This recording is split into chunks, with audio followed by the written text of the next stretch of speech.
Welcome to Revenge with Lyra. At a family dinner, my millionaire grandfather hugged me and said, "Grandson, hope you're enjoying your new BMW."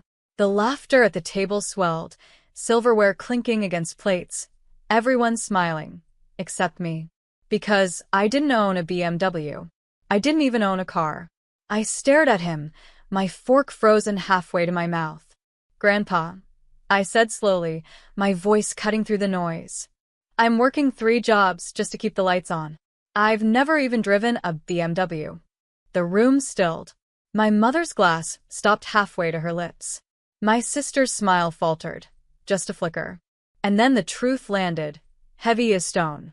When I pulled out the statements, page after page, every car payment, every insurance draft, it was all there in black and white. Every luxury bill tied neatly under my name. Every dollar siphoned away since 2019.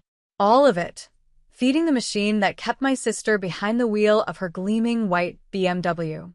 The silence was deafening. Forks lowered. Chairs creaked. Even my grandfather's face tightened, his hug now a cruel joke replaying in my head. My sister cleared her throat, voice too sweet, too rehearsed. It must have been a mistake. Banks mess things up all the time. But her eyes betrayed her. She knew. She'd always known. Mom shifted uncomfortably, pressing her napkin against her lap.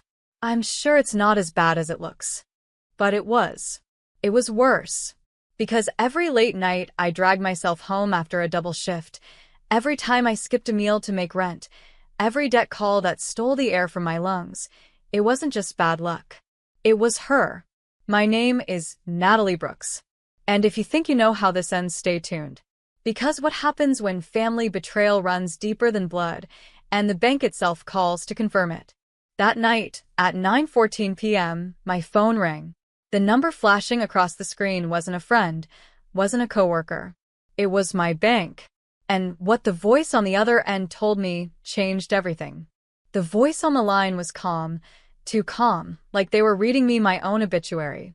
"Ms. Brooks, we're calling to verify unusual activity on your accounts. Multiple luxury payments tied to your name are overdue. Unless arrangements are made, repossession will begin within 30 days. I gripped the phone tighter. "What are you talking about? I don't own a BMW. I don't own anything like that." A pause. Keys clicking in the background. "Ma'am, according to our records, you've been financing one since 2019. Monthly payments, full insurance coverage, all linked to your social security number." My breath caught. 2019, the year I picked up my 3rd job just to survive. The year my sister magically upgraded her life, pulling into driveways with leather seats and custom plates while I begged the landlord for extensions. And all this time, it was me footing the bill. "Ma'am," the banker's voice pressed. "You wish to dispute the charges?" Dispute. As if this was just a clerical hiccup. As if 3 years of being bled dry could be undone with a form and a waiting period. "Yes," I whispered, my voice trembling but sure. "Dispute everything." When I hung up, my hands were shaking. I stared at the phone like it was a grenade I'd just pulled the pin from. The living room was dark, but I could still hear echoes of dinner. The laughter, the denial, the silence that followed when the truth bled onto the table. And above it all, my sister's face. Her smug little smile. Her lie wrapped in Mom's excuses. I opened my laptop, or what was left of it after years of wear, and began typing. Password resets. Statement downloads. Screenshot after screenshot piling up like ammunition. Because this wasn't about money anymore. This was about 3 years of being played as the fool. This was about respect stripped away and turned into debt. And for the first time in years, I wasn't powerless. By midnight, I had a folder so thick with evidence it could suffocate her dreams. Emails drafted, names listed, even my grandfather's attorney bookmarked. But it wasn't the evidence that kept me awake. It was the plan forming, sharp and unstoppable, threading itself through every key I pressed. My sister thought she had buried me under debt, but she had only given me the shovel. And tomorrow, I'd start digging her grave, one paper, one password, one truth at a time. Morning came like nothing had happened. Sunlight spilled across the dining room where my sister sat scrolling her phone, sipping orange juice from the crystal glass she loved to flaunt. She looked rested, polished, untouchable. And I sat across from her, dark circles under my eyes, a folder of evidence burning a hole in my bag. Grandpa entered, humming, his cane tapping gently against the floor. He gave her a kiss on the cheek before settling into his chair. "How's that BMW treating you, sweetheart?" he asked warmly. Her smile froze. Just for a moment. Then she laughed, light and careless. "It's perfect, Grandpa." Couldn't be happier. The words seared through me. Perfect. Happier. Paid for by my exhaustion, my double shifts, my empty stomach nights. I couldn't stop the laugh that slipped from my lips, low, bitter, sharp enough to slice. Everyone turned to look at me. "You think this is funny?" my sister snapped. I leaned forward, my voice calm. "No." "I think it's pathetic." Her face flushed. "You're jealous. You always have been." But this time, I didn't flinch. Jealous of what? A car you couldn't afford, so you stole my name to fund it? Jealous of the lies you built while I worked myself half to death. The room went still. Grandpa's fork froze midair. Mom's lips parted like she wanted to speak, but no words came. I reached into my bag and dropped the folder on the table. Statements. Transfers. Insurance drafts. Every dollar stolen. Pages fanned out like a storm across the linen cloth. "This," I said, my voice steady, "is the truth. Since 2019, you've been living off me. Off my work. Off my life." Her hand shook as she snatched a paper, eyes darting over the proof. "Teach, this doesn't mean anything," she stammered.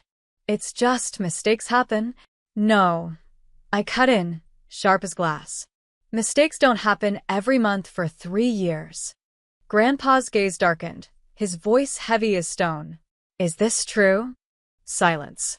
The only answer she could give. Her mouth opened, closed, but the words never came. And in that silence I knew the pedestal she'd lived on her whole life had finally cracked. But the call I got last night wasn't just about stolen payments. It was about something far worse, buried deep in accounts she thought no one would ever find.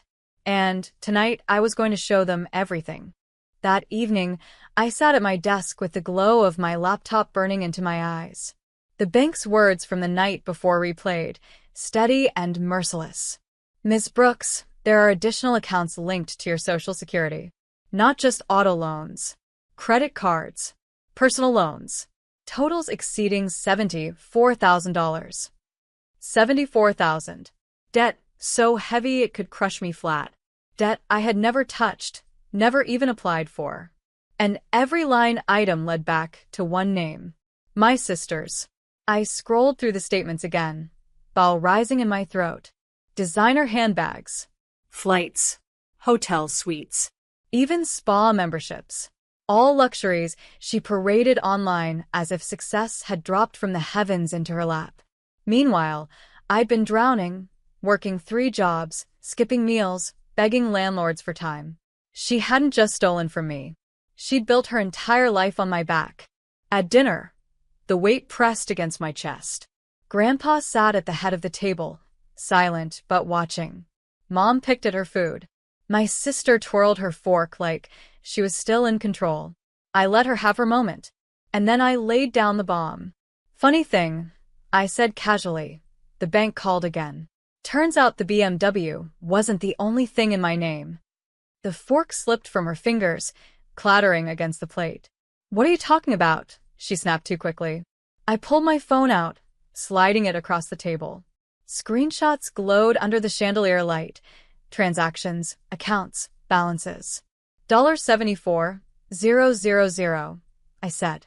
Vacations, jewelry, credit cards, all under my identity. Since 2019. Grandpa's eyes narrowed, his voice low and cold. "You've been stealing from your own sister?" Mom gasped, hand over her mouth. This can't be true. But the silence that followed was louder than any denial. My sister's face crumbled, her usual mask slipping. It wasn't like that, she stammered. I needed help, and she never. Help. I cut in, my voice sharp. Help is asking. Not destroying someone's life while they work themselves to the bone. Grandpa slammed his hand against the table, the plates rattling. I will not have a thief in this family. Her lips trembled, but she had no defense. The room was no longer hers to control, and as the silence swallowed her whole, I knew this was only the beginning. Because the bank wasn't the only call I'd made. Tomorrow, she'd wake up to something she couldn't explain away. The fallout started faster than I imagined. By morning, my sister's phone wouldn't stop buzzing. She stumbled into the kitchen, mascara smeared, eyes hollow. Each vibration was another notification, another rejection, another door slamming in her face.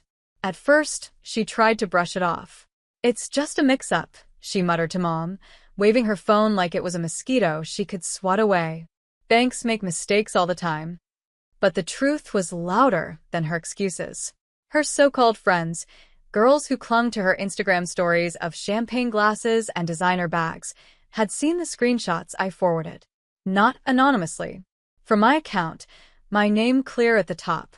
If she wanted war, she was going to know exactly who pulled the trigger. By noon, her followers list had thinned. Comments under her glossy car selfies turned venomous. Fraud. Fake rich. Stealing from family? Disgusting. She scrolled faster, her hands shaking. This isn't happening, she whispered. But it was. Grandpa didn't help her this time. He stayed silent, his face set in stone. Even Mom's defense faltered, her voice weak when she tried to soothe. People will forget soon. I almost laughed. People never forget betrayal. They savor it. At 2 p.m., her phone rang. Loud. Shrill. She snatched it up, her face drained as she listened. I don't understand, she stammered. No, I never applied for that. No, I didn't default. Wait, please. The call ended with her crumpling against the counter, her body shaking. What now? Mom asked, voice trembling. My sister's eyes darted to me, wide and furious. They're repossessing the car, she spat. They said if I don't pay immediately, they'll take it back. The BMW. Her crown. Her identity. The one thing she flaunted more than anything else. Mom gasped. Grandpa shook his head, disappointment heavy in his silence. And me? I sipped my coffee. That's what happens, I said softly, when you build a kingdom out of stolen bricks. Her fists clenched, nails digging into her palms.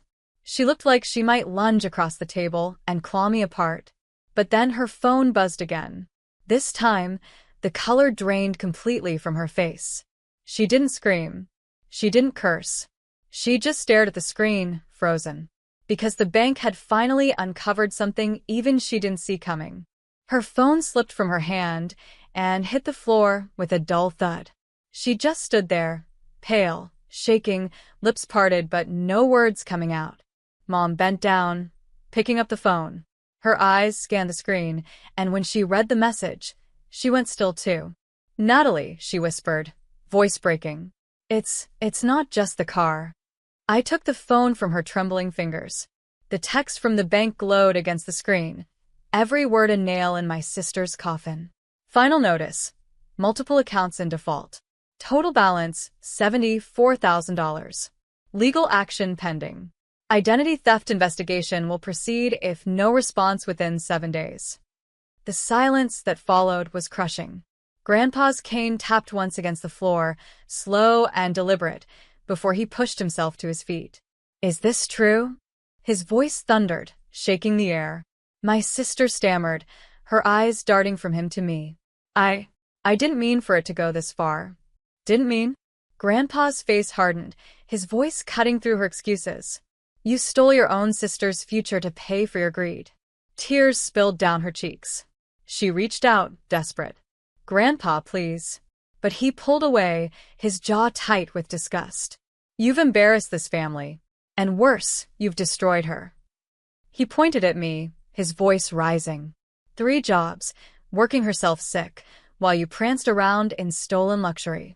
Shameful. Mom opened her mouth to speak, but no defense came. Not this time. The weight of the truth was too heavy even for her to spin. And me? I didn't shout. I didn't gloat. I simply let the truth breathe in the room until it suffocated her. This isn't about money anymore, I said quietly. It's about what you've done to me. To all of us. Her sobs turned sharp, jagged. You don't understand. I was supposed to be somebody. Everyone looked at me like I was special. No. I cut in, my voice steel. They looked at me like I was invisible, so you could shine. Grandpa sat back down heavily, his face pale, his verdict final. You're finished. Do you hear me? Finished. And for the first time in her life, my sister had no spotlight, no pedestal, no one left to shield her. But as she collapsed into her chair, broken and gasping, I knew she hadn't felt the full weight yet. Because tomorrow morning, she wouldn't just face debt collectors. She'd face the law. The knock came the next morning. Sharp. Heavy. Official. My sister scrambled to the door in her robe, mascara still smeared from the night before. Two men in suits stood tall on the porch, badges gleaming. Miss Brooks, one asked. We're here regarding a case of identity theft and financial fraud. You'll need to answer some questions. Her knees buckled. And no, you don't understand. It wasn't like that. I stood in the hallway, arms crossed, watching. The scene was everything I had imagined. Her mask slipping, her empire of lies collapsing in the doorway for all the world to see. Grandpa came to stand beside me, his expression carved in stone. Let them do their job, he said firmly. Mom rushed forward, panicked. Please, there must be another way. She's my daughter. She's a criminal. Grandpa cut in, his voice sharp.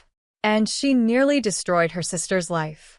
The agent stepped inside, laying paperwork on the table, crisp and undeniable. Every fraudulent loan, every payment, every stolen dollar tied directly back to her. 3 years of theft. 3 years of deceit. Her voice cracked as she pleaded. I just wanted to live better. I just wanted. Better? I snapped, my voice low, steady. Better at my expense? Better while I starved and broke my back working 3 jobs? That's not better. That's theft. That's betrayal. She turned to me then, her face wet with tears, anger sparking through the cracks. You set me up. You wanted this to happen. I met her eyes, unblinking. No. You did this all on your own. I just stopped covering for you. Her breath hitched, her body trembling as one of the agents began gathering her personal belongings. Laptop, files, receipts. This isn't the end, she whispered, voice shaking. You'll regret this, Natalie. I'll make you regret it. But her words were hollow now, empty threats from someone who had already lost. As they led her outside, flashing lights washed across the windows. Neighbors peeked from behind curtains, whispers buzzing like bees. Her pedestal was gone, her reputation shattered. Mom wept silently in the corner. Grandpa simply shook his head, disappointment heavy in his eyes. And me? I felt the calm before the final wave. Because this wasn't about humiliation anymore. This was about closure. And tomorrow, I deliver it. The house felt hollow after they took her away. No shouting, no laughter, no footsteps storming down the hall. Just silence. And in that silence, I finally heard myself breathe. Grandpa sat at the table, staring into his untouched coffee. Mom was across from him, head in her hands, tears dripping into her lap. For once, there were no excuses left to offer. I stood in the doorway, watching the morning light spill across the same floor I'd once dragged myself across after 16-hour shifts. The same floor where my sister strutted in her designer heels, smiling wide with money stolen in my name. It was over.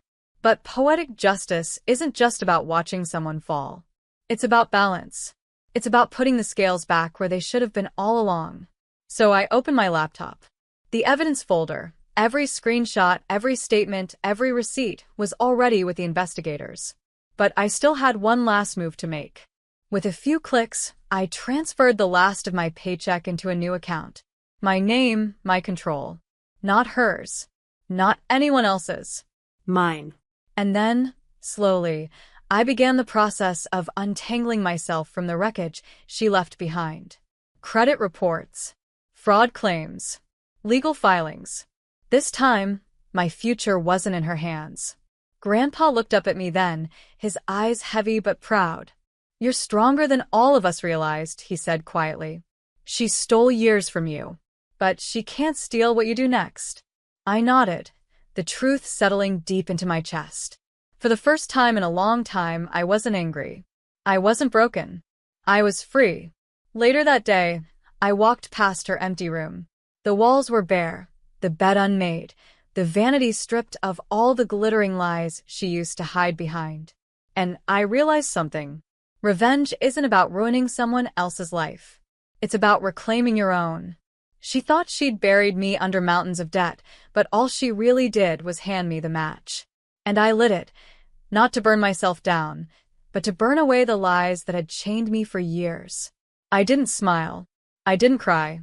I just whispered to the empty room, steady and certain. "Your game is over. Mine is just beginning."